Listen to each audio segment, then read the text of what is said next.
Téhéran, porteur d'un plan de paix pour la Syrie. C'est en tout cas ce que promet le ministre iranien des Affaires étrangères, Mohammad Javad Zarif, en tournée dans la région.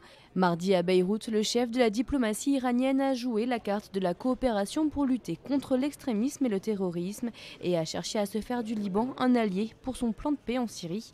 Il se rend aujourd'hui à Damas alors que l'Iran est le principal allié du régime de Bachar al-Assad, lui apportant un soutien militaire et financier.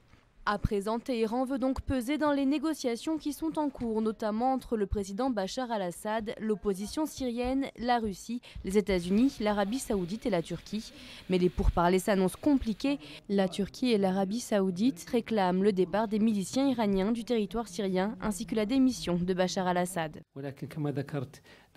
Nous pensons que le problème, c'est Bachar al-Assad. Il ne fait pas partie de la solution. Nous considérons qu'il a perdu toute légitimité après la mort de 300 000 Syriens et le déplacement de plus de 12 millions d'autres, et après avoir détruit la Syrie. C'est pour cette raison qu'à nos yeux, il n'a plus aucune légitimité.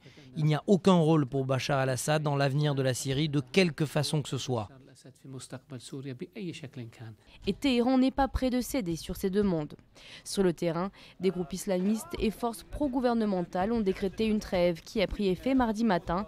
Le cessez-le-feu devrait durer 48 heures dans plusieurs villes du nord et le long de la frontière libanaise où les combats ont été particulièrement violents ces derniers mois, poussant la majorité de la population à fuir.